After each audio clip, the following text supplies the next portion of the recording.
Hello, good morning mga kaitim, dito na naman tayo.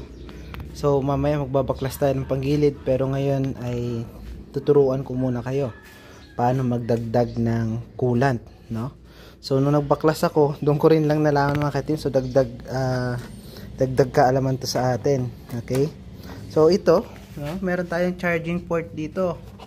Ayan, so kung nyo makikita mga kaitim, yan, meron siyang lalagyan ng USB cable. Okay, so ito yung coolant natin. Yan, ganito ang bilihin nyo mga kaitim. Nasa 200 plus to, no? Almost 300. Type 1 na coolant, all season premix, no? Pang Honda na motor. Okay, so ayan, makikita nyo. So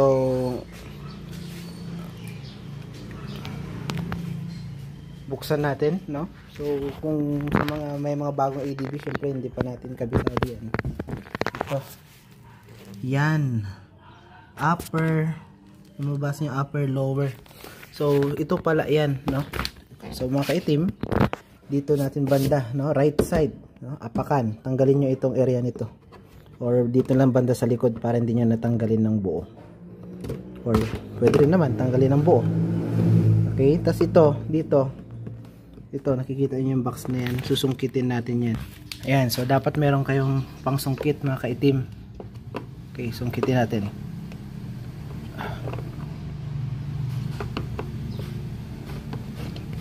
Yeah. So yun, so yan, tanggal natin takip.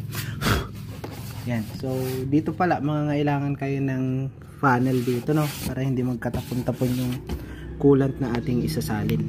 So gaya ng sinabi ko kanina, may upper and lower yan, dapat makita natin doon, no?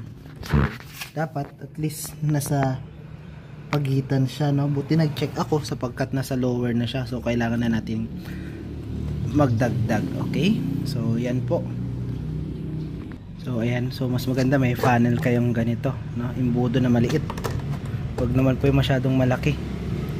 Okay, so yan, dito na siya banda sa lower part. Okay, ayan, so mas mababa na siya sa low.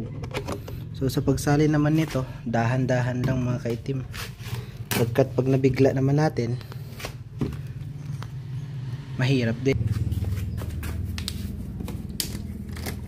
So buksan nyo, no? Pero tignan nyo pa rin mga kaitim pag nagsasalin kayo, pagkat mahirap pag nasobrahan, mahirap magbawas. So